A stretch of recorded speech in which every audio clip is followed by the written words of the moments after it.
Good afternoon and welcome everyone. We're thrilled to have you join us today for our newest addition to our virtual Elevate program, Developing Your Online Professional Profile. My name is Patrick Walker and I'm the Director of Alumni Relations, Regional Engagement here at the UConn Office of Alumni Relations, and I will be your host today. On behalf of the UConn Foundation, we are excited for today's discussion. Today's presentation will feature a panel of career and industry experts who hope to shed some light on the new and essential skills for your career repertoire and inventory.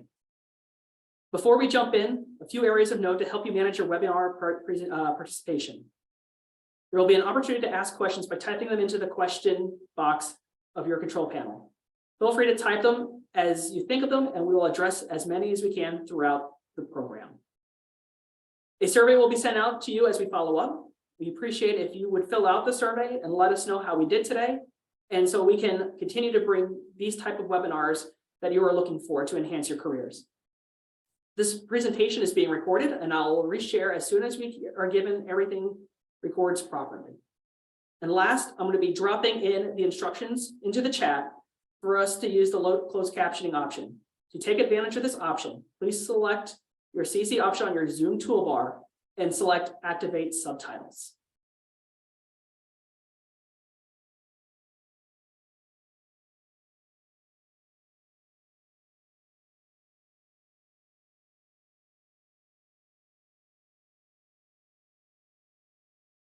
At this time, I would like to introduce Mary Malabra, Assistant Director of Alumni Relations, for an introduction. Mary. Good afternoon, everyone. I work within the Center for Career Development alongside today's presenters, Beth and Kristen. And before we dive into the fantastic presentation that they've prepared for you all today, I wanted to take 2 minutes to share some of the other opportunities for you through the center. In particular, some ways that you can give back to current students, but also some resources, training, and other networking opportunities that are available to you. As far as giving back to current students, students find immense value in hearing from alumni who were once in their shoes. From offering advice to joining as a presenter for a panel or a classroom visit, sharing your own career story on our website, or hiring students for jobs, internships, co-ops, short-term projects, there are a variety of ways to give back to fellow Huskies, all of which can work within your areas of interest and your availability. With this, I'd like to invite you to join Husky Link, which is the center's new networking and mentoring platform, which just launched this January. In the past, we had a similar platform called the Husky Mentor Network, which you may have been familiar with and used before. This platform, Husky Link, will provide some space to connect with students and other alumni, expand your network with other individuals across the UConn community, and access resources, discussion boards, and so much more. I'm going to put a link to join Husky Link in the chat in just a moment. In addition to this, I'd also like to invite you to join the Career Champion program, which is offered through our office. This program unites UConn alumni, faculty, staff, and employers who support the UConn community with career. Joining this will allow you to become part of our career network, where you can gain access to resources, trainings, as well as other networking opportunities with our champions. The time commitment, just like Husky Link, it's super flexible to whatever your availability is. But sign up to let us know if you're interested in becoming a part of this program, and let us know how you'd like to connect with us, as well as to receive invitations, information, and other resources. Again, I'm going to put all of the links to these programs and information into the chat in just a moment. If you have any questions, you can feel free to reach out to me. You will be getting my contact information after today's program. Hopefully I will see you again in the future, but for now, please enjoy today's presentation. I'm now going to turn it over to your presenters, Beth SETTJE and KRISTEN SOPRANO. Well, hello, everybody, and thank you for joining us today for developing your online professional profile. My name is KRISTEN SOPRANO. I am a career coach here at the Center for Career Development. I have been in this position for about 5 years now. I am also a proud UConn alum myself. I graduated from the College of Liberal Arts and Sciences in 2004 with a degree in journalism. And you know, as you might have read in my bio, I bleed blue through and through, and am secretly trying to promote those agendas to my young children as well to become little huskies in the making. In addition to my role here as a career coach, I also oversee our undergraduate student internship program, as well as our resume critique and practice interview programs. And prior to coming here, I did work in industry and talent acquisition for close to 10 years. So I really enjoy the idea of making a career out of career and helping individuals learn how to put their best foot forward in the idea of career branding and career preparation. I am going to turn it over now to my co-presenter, Beth SETTJE, to introduce herself and get us started in the presentation. Thanks, Chris and Mary. As Chris said, my name is Beth SETTJE. I've been with UConn Career Center for a little over 20 years now. I started in 2001. And I'd say I focus a lot on student and alumni success through their transitions. So whether it's major and career changes for those undergrads and even our alumni who are looking at career changes or graduate school, as well as internships and just preparing for life after graduation. Like Chris, I'd say I don't say I bleed blue, but working with the littles, my littles are now adults, but I am the parent of an alum and the parent of a current sophomore, as well as the wife of an alum. So UConn is definitely a big part of our household, and we're excited to be able to talk to you today about branding and making yourself as strong as possible as a husky. So with that said, we'll go to the next slide. And I just want to say a little bit about what we're covering. So today's session is primarily about branding and the many ways one can represent themselves through different mediums and perspectives. So we're going to look both at passive and active approaches. We're going to talk about resumes. The resume is the final step of your brand before the interview, but how did you get there? So we're going to think about all the other places your brand comes to play first, and your actions establish your reputation, and then you're in control of the messaging as much as possible. We'll go into some ideas about developing a bio and when you would use it.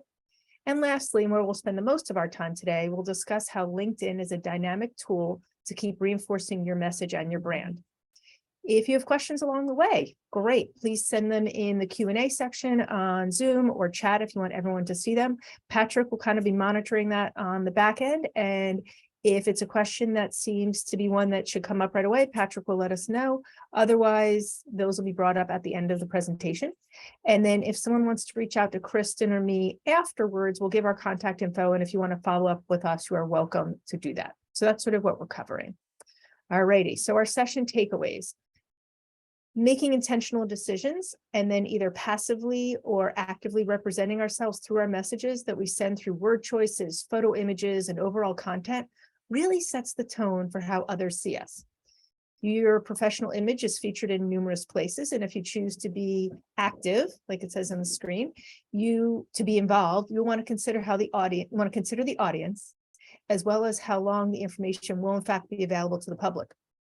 Now, your resume is more than a repository of their past. It is a roadmap or tool to intentionally set the tone for your brand as you move forward. So as you consider ways to promote yourself, your resume can sometimes guide you to fill in the blanks. When we choose to champion a cause or a person, when we agree to be a reference, our actions are seen and impressions are formed. And again, this all builds into our brand. In the presentation, so we cover these ideas and more, so you can decide how much or how little you want to do to set your brand. Chris is going to start us off with a conversation about resumes. I had to take myself off mute first before we can do that. So let's begin first by getting a better understanding of how subtle updates to your resume can have a big impact on communicating your brand. So when you think about your brand, let's start by exploring what that really means first. Any of the 3 points that we're going to talk about today, whether that's the resume, your LinkedIn profile, your general or specific bio, these are all ways where the people learning about you are going to be getting a first impression of you. So with all of these, no matter what you decide to include, you have to think about how will it come across and what do you really want your audience to know about you. Furthermore, your brand is also not something that's going to be static, right? Your brand is going to change to different audiences in different ways at different times. So think of the way McDonald's markets itself to all different types of eaters, whether they market themselves to young kids, to young adults, to vegetarians. We'll talk more about this idea of how brands evolve to different audiences in a few more slides, but that's something you really want to think about as you think about establishing your brand. And no matter what audience that you are thinking of, though, the things that you're going to want to consider when marketing your brand, Is your layout appealing? Think about your LinkedIn profile or your resume. Is it digestible to your readers' eyes? Are they getting that first impression of organization and cleanness and crispness? Is the format structured in a way that's the best possible way for your industry or your audience to resonate, for them to resonate with? When somebody glances at your resume, what assumptions are they making about you? Again, thinking about that organization, that neatness. Are you somebody who notices details, or are there spelling errors or grammatical errors? And really, what's the story that the reader is forming of you in their mind based on what they're seeing on that first initial approach? You also want to think a little bit more about, are you communicating in a similar language? So do you have a resume that is very jargon heavy for a certain type of industry? Now, that can be okay if your audience is members of that industry, but if you're using that same resume to, say, apply for a non-industry position, like maybe a youth sports mentor or coach in a local town or for a town government, maybe that similar jargon is not going to be language that they're going to resonate. So you really have to think about that similarity in communication. Lastly, when you think about your brand as it relates to your resume, we often don't recommend photos, getting overly creative with different size fonts or colors or templates. Really, you want to make sure that you are delivering a resume that meets industry or audience standards. And how are you appealing to them, again, with that first initial, I want to be involved or a part of your community here. Questions that you should really think about when you're writing your resume, your LinkedIn profile, or just really your general bio. Keep these ideas in mind. So first, what are the goals for this particular document, this particular item, or this content of information that I'm writing? What am I hoping that these are going to convey, or that I'm going to get out of putting this together? What am I including in these areas, and why? What's the importance of communicating this information to people? How is it resonating with what they might want to know about me? What do I want to emphasize? So maybe there's a specific set of skills or experiences or just aspects about you or your personal brand that you really want to make sure comes across clearly in any of these outlets. Where am I placing content? Because where you place it is just as important as how you write it. So in a resume, thinking about really getting that important information within the top 2/3 of that document or content, right? We often tell our undergrad students, split your resume into horizontal thirds. The top third should be everything that your reader immediately needs to know about you to assess if they want to keep reading. The second third should be everything that they want to know about you. Does that resonate with what they're looking for, with a job description? And that third area should really be what's nice to know, what else rounds you out as a unique candidate. So that placement is important. And lastly, thinking about, does this document achieve all of these goals that I've just set up for myself? Can I look at this and say, yep, I think this is really getting me to where I want to be?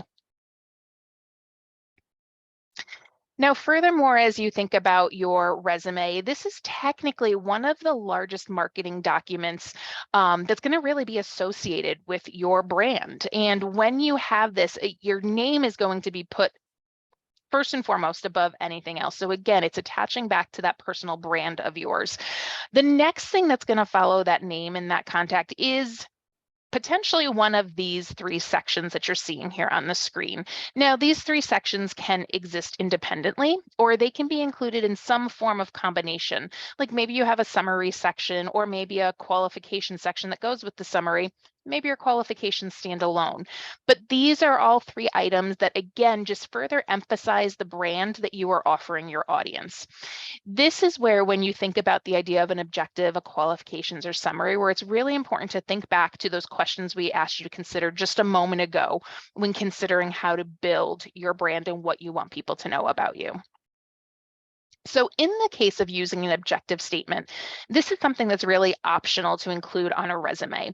It's simple 1 to 2 lines of text that helps set the tone for your reader on what they can expect to see on the document. Objectives are helpful if the content, in the document itself doesn't immediately align with the audience. So think back to what we were just talking about, being jargon heavy versus, using it for industry or an outside organization. These types of objective statements are common with undergraduate students, or for individuals with, say, maybe 0 to 3 years of work experience, for example, when they're really still trying to highlight some of those key transferable skills that they're bringing to the table without having maybe a lot of experience behind them. Now, the qualifications section is commonly used on resumes for individuals with slightly more experience, maybe hovering around the 3 to 7 years of experience there, or maybe for individuals that are transitioning to a new industry. As an undergrad, you might have used the term skills on your resume, and now it's appropriate to start transitioning to more of that qualifications aspect rather than just the skills. This section will also provide an opportunity to highlight skills that might not be as necessarily recognizable through bullet statements, and also generates keyword matches when applying through application portals and applicant tracking systems. Lastly, as you see on the slide here, we have a summary section. So a summary, again, is also optional, but can be helpful when trying to provide additional context about other information, again, that's also not immediately apparent. This might be common for individuals who are maybe seeking promotions, have an extensive career history, maybe individuals who are looking to re-enter the workforce after a brief break, or also for individuals who are really looking to make a career change. Your bio is another marketing tool for your brand that may serve different purposes depending on where it's being showcased. Let's go back to McDonald's because it is lunchtime after all, for those of us on the East Coast. And think of the arches, that's their brand, but how they market their products differ based on not just their audience of the individuals, as Chris mentioned earlier, but also their geographical demographics. They might choose to highlight one product over another. The fish sandwich might be highlighted in New England, right? And the lobster roll versus the McRibs might get advertised somewhere differently, or the salads on an area that we know focuses more on healthy eating choices. Another example is in the movie industry, posters and descriptions advertising a movie, and they vary based on the message the movie studio wanted to portray. So many of you may be familiar with a movie called The Princess Bride. Is it a romantic drama or a family flick? Another film that I've heard people debate is Die Hard. Is it a Christmas movie or an action and adventure movie? So I definitely have heard debates on that one especially. So you want to make sure you're putting together a bio that's accurate and does not give you a public relations problem.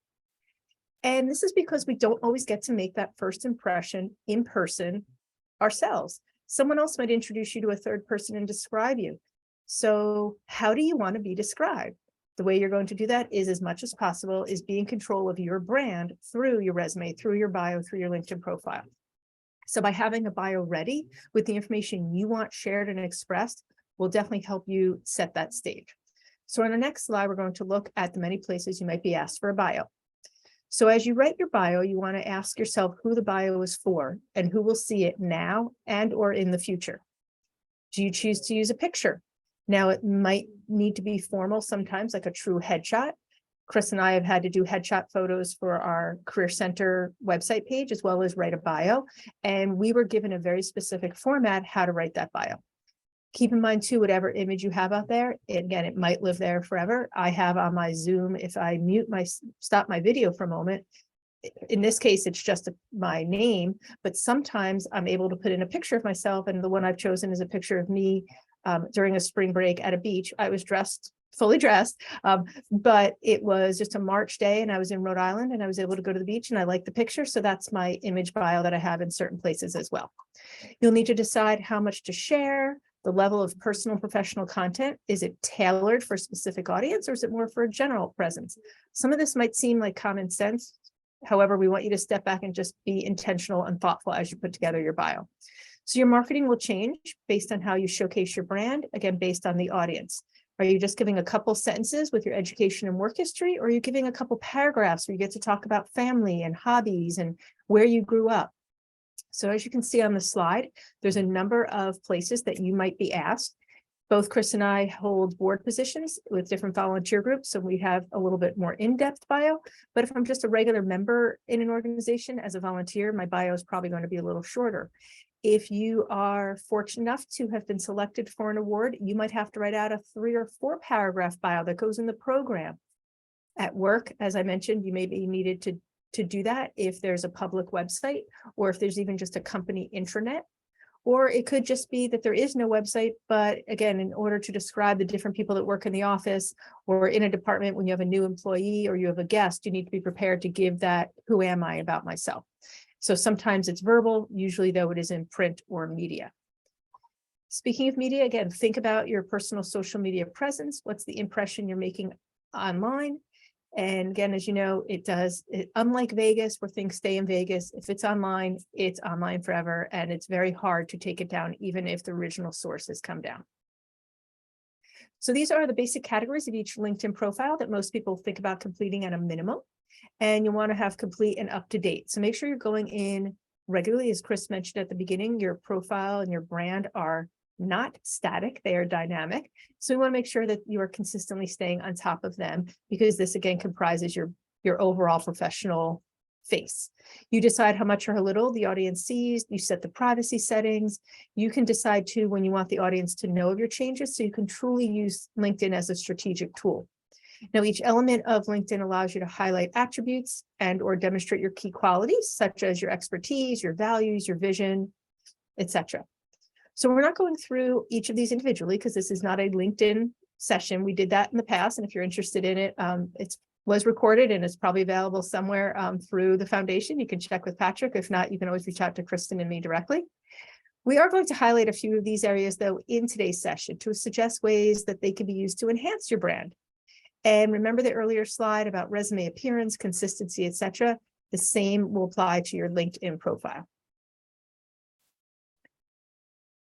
So what can you do with LinkedIn? And hopefully, again, many of you already have a LinkedIn account set up. And if you haven't checked on it recently, this is a good maybe prompt for you to do so. So this slide is a refresher of the many ways people currently use LinkedIn at a basic level. So we can look at it from a more deeper perspective. It allows you to showcase your brand, right? What we're talking about today, creating an image you want others to see. The LinkedIn allows you to constantly give those updates, though, even if you're not job searching, right? Even if you're not applying to something, it's good actually to keep your LinkedIn profile active, be on it 3 or 4 times a month. LinkedIn also changes their look and their options fairly frequently. So it's possible you know or have access to a feature Chris and I don't yet. So please keep that in mind. So with these 8 areas that you see on the screen, again, you're maintaining that professional online presence. You can introduce any experiences or skills, achievements. They just added this new skills feature. So if you haven't updated your experiences lately, you can go back into your job experiences, and now you can identify what skills you used past tense or used now at that experience, which is a really cool tool. You can definitely stay on top of industry and related news. So if you start following information that sounds interesting, you can start responding to the author. You can just like stuff, you can share it, you can put out questions, you can become a thought leader by who you follow and how you interact with them. Absolutely do your self-promotion. If you don't promote you, who's going to, right? So you are allowed to brag in an appropriate way and use LinkedIn as that tool. Just like you might be following thought leaders or it's ultimately become one yourself, you can research and follow employers. Maybe there's an organization you want to work for in a few years. Good time to start following is now. Get a sense of what they do. It could also be a few months. I don't want to imply you can only do this 3 years in advance. And it's a great way to get that inside scoop. So if there's an organization that you know you want to work for in the future, that is an aspirational area, and they have a certain look about them, you can start to shift your LinkedIn a little bit to kind of model that if that is the absolute pinnacle of where you'd like to go. You absolutely network with individuals, whether it's other alumni, key professionals, the career staff, the people from foundation. Excellent way to start connecting. And when you connect to one, you then connect to more. As you all know, LinkedIn is many levels of separation. If you are job searching, whether you are hiring for someone or you are doing the job search, again, make your LinkedIn as current as possible, and how you represent yourself may then invite others to want to work with you. And lastly, LinkedIn is just an excellent way to engage in those conversations about those professional interests. And it's putting who you are out there. And we're going to show you some examples of some individuals' profiles that even go expand their world of professional, and they're showing you their personal identity and how it fits in overall, because they've decided this is important to present the whole person. So again, self-promotion is more than allowed. It's necessary. We know this is not everyone's favorite thing, though, to go out and be heavily on the self-promotion. So if you recall from the beginning, we talked about both passive and active ways to do that. So here's a few ideas that allow you to do so. Okay, so now that we've kind of gone through again some ways of using LinkedIn, let's also look at some ways of using it a little differently and thinking about, well, what else can I do with the platform? So LinkedIn offers a lot of unique ways to build and showcase your brand. You can use it to really assess interests in topics. You can, kind of what Beth was talking about the researching aspect. You can learn about different people or content related to specific groups you might be a part of or looking to become a part of. You can learn a lot about different professions, for example. Maybe those of you who are thinking about career changes or maybe just looking to enter the market or just in general, inquisitiveness, want to know where's my industry going? Where are career trends going? Really using it to assess what's new, what else do I want to remain connected to? Anything that you want to gain more knowledge about or engage with more can be assessed through LinkedIn. You can also use it to learn new skills and ideas. So there's a multitude of formal and informal mechanisms through LinkedIn that can be accessed to develop personal and professional skills and knowledge. This could come in the form of influencers that you're following, colleagues that you're connected with, organizations that you're a part of, or just organizations that you enjoy following to see what they're doing and how they're remaining relevant. LinkedIn Learning, which again, we talk a little bit more about at the end of the slide here. But all are great ways to either get some just very low-key types of education or as more in detailed structured education as you'd like. You can also use LinkedIn to express different thoughts and ideas. So it's an opportunity to highlight or champion a specific position or cause that you might be particularly passionate about. You can establish a focused presence within your networks. You can promote your identity and brand through the about or summary section, which again, we're going to get into in a little bit more detail in a few moments and show you some examples of how individuals are doing that. And LinkedIn also allows you to really think about creating your first digital impression. So this is an opportunity to cultivate how you want others on the platform to see you, as Beth was mentioning before, without maybe that introduction of a third party.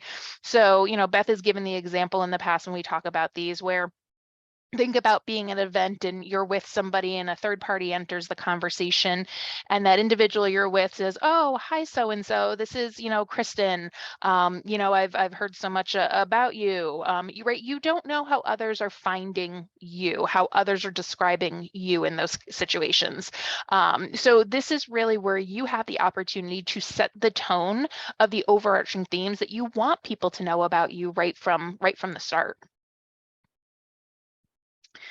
When you think about all these different ways of using LinkedIn, we like to break it down a little bit more into the idea of passively using LinkedIn and then actively using LinkedIn. So on the screen here, we go through a couple ideas of how to passively showcase or build your brand on LinkedIn. Some of these examples are thinking a little bit more about what are you researching specifically. So using, again, LinkedIn as that educational tool to learn more about those various topics. Those could be all related to either your professional identities and brands or personal identities and brands. So let's say you're somebody in your free time who is a shutterbug and you really love the idea of going out and doing wildlife photography, or we have a lot of employees on campus that do photography of the beautiful settings, around campus. Think of Horsebarn Hill sunsets and, all of that good stuff. You can go on LinkedIn and you can use more to join groups about photography or just see what other people are doing. So similar to like doing a Google search, only from others who are actively engaged in those same topics or interests that you have. You can also use LinkedIn to explore best practices and see what others are doing that have maybe similar brands as you. What are they doing to develop strategies that showcase their brand? And maybe how can you align your brand with what they're showcasing? Or also how can you set it apart from other brands that people are showcasing of similar interests? You can also passively use LinkedIn in the sense of following influencers. So sometimes these can be very helpful as it will provide leads on additional topics or research to follow. And as a side note, for when you see those official influencers on LinkedIn, LinkedIn is actually sending an invitation and hand selecting people that they are classifying as influencers. So these influencers are reevaluated throughout the year to ensure that they are sharing thoughtful, prolific, engaging content. So you can really feel confident that these individuals that you're following are sharing timely, relative information to what you want to know. There's also groups. Joining groups is another passive way of using LinkedIn. These groups can really help you build connections, as well as your ability to align with many different related communities that you might choose to be a part of. They can also help further the idea of your professional brand by establishing yourself as a subject matter expert within a particular group or a content area. Individuals might eventually come seeking you for guidance or start following you for subject matter expertise. We can also talk about the idea of active uses for LinkedIn. So for those of you who like to be a little bit more involved with LinkedIn, consider some of these more active approaches when you're conveying your brand as well too. The idea of using polls to start commentary or generate new talking topics or ideas. I'm sure we've all scrolled through our LinkedIn feeds and seen people posting polls and little surveys, and who doesn't like responding to those? So it's a really great way to generate an audience or a conversation for something that you feel compelled to talk about or share. You can also follow and incorporate hashtags into posts to bring greater awareness of a certain topic or attract a specific audience that might also be looking for relative content. And also generating newsfeed content to express thoughts and educate others. This might seem very simple, but how often do many of us actually go on and create content? We probably do a lot of engagements with likes or shares, but how many of us are actually sitting down and crafting posts that we want others to engage with? So really thinking a little bit about the idea of how are you expressing content? And again, through either ideas that you've authored or ones that you're sharing, but maybe bringing a little bit more focus to what are you authoring? What are you saying? What do you want others to talk about? All great ways to actively utilize LinkedIn. Some notes that you do want to consider when you are thinking about either actively using LinkedIn or even passively is sometimes knowing that you associate with many different brands and identities, even beyond just the one that you're controlling. So you really have to think about, as with any social network, right? Any social network outlet, if I can say that, you have to be cognizant of how your personal brand and your professional brand are intersecting with those other brands that you're representing. So for example, you should be mindful of how certain posts or contents you create or share or like or engage with may align with, say, the brand of the university. So for me, for example, when I'm creating social posts, I have to also understand that I'm not just representing me as KRISTEN Soprano, I'm also representing the University of Connecticut as a staff member and as an alumni. So here is one quick example you're seeing on the screen here of how an individual at the university who's a current staff member chose to separate those brands. So simple statements like this, just really saying, hey, these are my own thoughts, my own ideas, they don't represent brand. That's really important to think about how others perceive you, both within the realm of your personal identity, but also that professional brand that you were trying to create. Let's show you now some content in action. So we have some screenshots of people's profiles, banners, etc., that we think will demonstrate what Chris and I have talked about. So the first one is Chris and I, myself. So there's 6 areas that we just want to touch on. So one is our names. So in the name area credentials, you can utilize your preferred names, your pronouns. This is how most people will identify and search for you when performing searches. So I tell students this quite often, make sure that the name in LinkedIn matches the name on your resume. Banners. So Chris has UConn and I have books. So these are an optional part of your profile. They're a way to provide some insight as to who you are. So Chris has chosen UConn, whether it's as an employer, as alum, as both, right, as your alma mater and workforce. So UConn is a big part of who KRISTEN's identity is. For me, I have put in books. I'm an avid reader. I review books. So books is just a big part that I have chosen to highlight. It can also showcase advocacy, which we'll show you in a future slide. Banners can also give you an opportunity to affiliate yourself with an organization you support or feel passionate about. So just, again, it's the overall message, and just make sure it's not too busy. You can actually do a recorded message. You can, how your voice can be heard. And you'll see on KRISTEN's slide, there's that little microphone after it says CPRW. Thank you, Chris. So that's a great way if you want to make sure your name is pronounced a certain way, or your pronouns, you can also do that, or you can send another message as well. For your headline, you can use your job title. As you can see on KRISTEN's, it says career consultant. And then it says, UConn Center for Career Development, I can read. Whereas mine, I chose to put career educator, preparing students for life after college, because my title, associate director, doesn't really describe what I do, whereas career consultant within the department makes it very clear what KRISTEN's primary role is. So even though each of us has multiple facets within our area, it's how do we want to be represented. When we look at our profile status, you'll see there's a little swoosh under my name.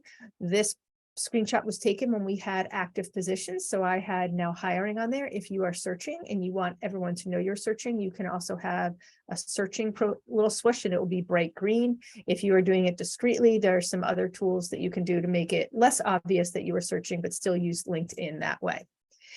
For your banner and overall look, you can create those using PowerPoint, Canva. There's lots of free software out there to help you design your banner look if you want, how you want your face to look, etc. Lastly, I want to mention the summary about. You write a story. It is kind of like the tell me about yourself in the interview, that question that so many people dread. However, unlike an interview where you're focused on a very specific job, unlike that objective or summary where you're using it in a resume for often a specific position, your summary and about section can be broad. And so this is both exciting and challenging, and we'll show you more in a moment. So we have 3 individuals that we are showing their profiles. So Chris knows Carrie Ann Keenan, and we both have worked with Nick, and we both know Philip. So again, we got permission to show you. So just let you know, those are the people that we're introducing you today a little bit. So we chose Carrie Ann's profile to show here because to highlight the banner. As you can see, it has an example of one that captures her purpose both efficiently and effectively. By putting her mission in her banner, the reader knows exactly who she is and what she stands for. So this is an option you might consider. Nick's headline is a little bit atypical. As you can see, he uses images to demonstrate his priorities. So you see all the little icons. Now, his career is human resources, which is represented as the second item where it says HR innovator, but it's not primary. Nick's identity is not tied into quote unquote his day job at Cigna, and he uses all those hashtags. So he leads with husband and father, and he often posts about being family oriented on his page, and the shift he made about 5 years ago when he was very intentional about doing so. And we've noticed that women are also starting now to put wife and mother on theirs as well, which is breaking a stigma of the working mother attitude. Nick has a recorded video that plays when someone hovers over his profile on the left. And this is another way that he chooses to demonstrate his bio. It's a picture of him talking outside. He's wearing a t-shirt. It's a little more casual. So again, you can use it for name pronunciations, but you can also use it to talk about you. And there is a little subscriber bell you notice under Nick on the right there. If you want to start following people and notify when they post new content, you click that little bell. So again, your headline can be fairly diverse based on how you want to represent you. And that's both the beauty and the frustration of LinkedIn, is that it constantly, you have so much flexibility. You know, some people love that flexibility and other people not so much. Alrighty, for Phil, for the banner and headline, we're showing this as well. We know him because he is in the field of career services at another institution. So his banner is all about that he works in a career office.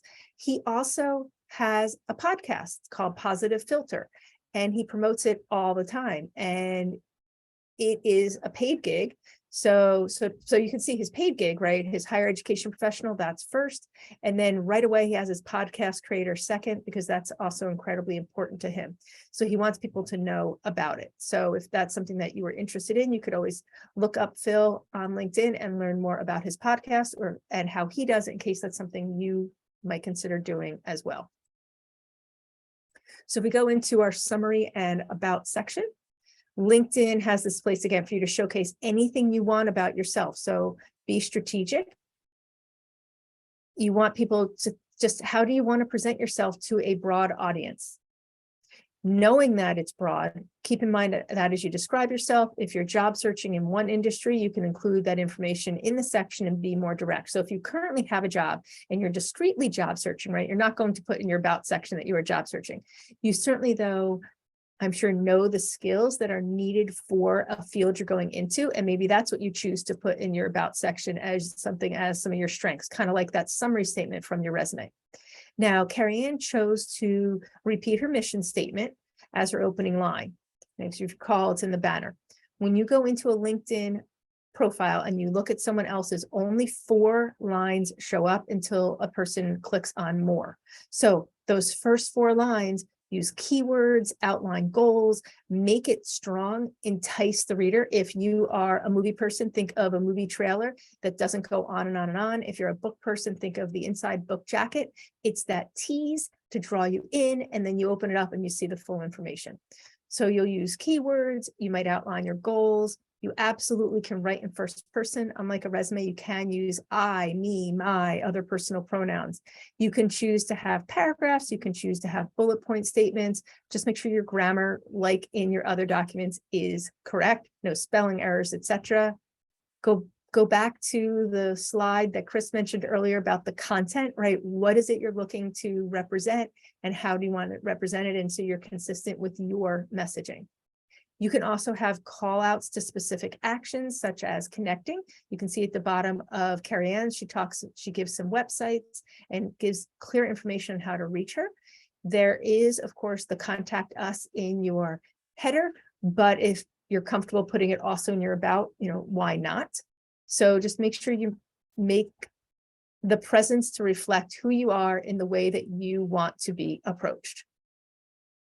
Then for our second example for Nick, like showing this because unlike his headline, right, which was not very focused on his job stuff, if you notice his about is all about working at Cigna and as well as how his past roles being an entrepreneur. It's extremely job and career focused versus the broader sense of who he is as a person. He chose to do that more in his headline. Not right or wrong. You can choose which way you want to represent yourself because LinkedIn allows you to be super creative. So hopefully throughout this presentation today, you have started thinking a little bit more about ways you might want to develop or enhance your personal and professional brands. So here are some action steps that Beth and I have put together to help you kind of think a little bit more about how you want to continue developing your own marketing strategies for yourself. So, basically the idea of just revisiting the basics. So review the ways in which your current resume, LinkedIn, any of the bios that you've written for yourself across a multitude of different facets, again, whether they're in your personal life or in your professional life, looking through all of those again and really asking yourself, how much information do you feel comfortable sharing? And is that information delivering the message you hope it's delivering to each unique audience? You also want to consider the goals and intent. So again, how are you planning to use these different profiles or write-ups about yourself or these documents? How much or little do you want to commit to those identities? So again, thinking about what we just looked at with Nick, in those initial headlines, he committed a fair amount to talking about all his outside personal identities, but then the About Me section was very committed to, again, that professional identity. So really asking yourself, what's that happy medium I'm happy sharing? And what do I think is the purpose of why I'm sharing this information? Again, we talked earlier about the idea of using LinkedIn as an educational tool and really thinking about LinkedIn learning modules as well. If you're not familiar with LinkedIn Learning, I would definitely suggest taking a look at it. There are hundreds upon hundreds of videos in there that you can go from all different topics related to personal branding, to DE&I, lots of different developmental topics that you can find in there. You will see that, as with LinkedIn, there are some aspects that require a subscription to go ahead and enjoy all the full capabilities of it. But there are still a lot of free opportunities that you can, videos that you can check out. So a subscription is not necessarily totally needed.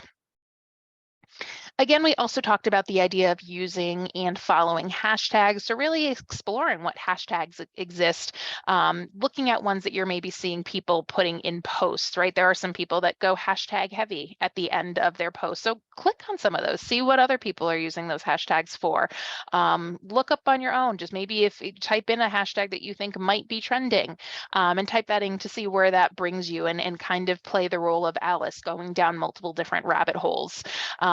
Might find some outside of your network, you might find some in your network, and you might discover some new that are going to open up new interests for you as well. Research and follow thought leaders. So again, this kind of goes back to what we were just talking about with the hashtags, right, and the influencers earlier. So just looking and seeing, you know, what are some information what is information that people is grammatics work today, I promise.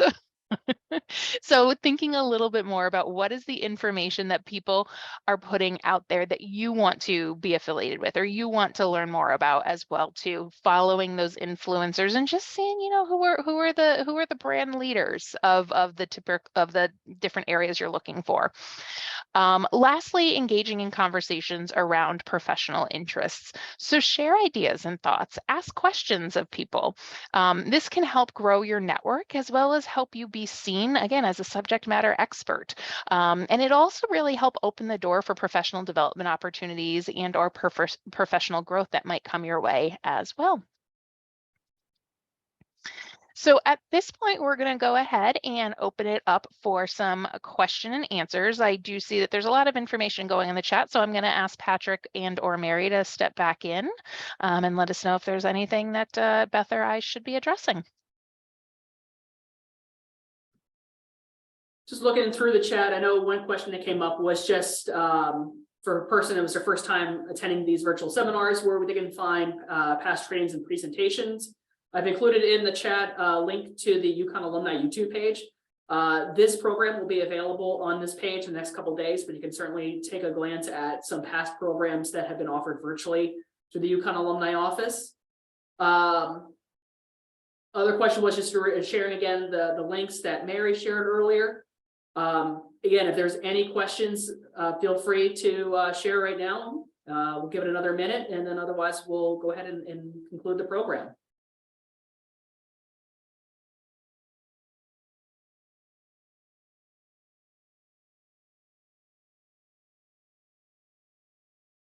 Okay, again, thanks again, everyone, for your participation today. Again, I want to thank Beth, Kristen, and Mary for their involvement. A recording of this program will be made available on the YouTube page in a couple of days. Feel free to reach out to us if you have any questions as well. Thank you again for your participation, and have a great day.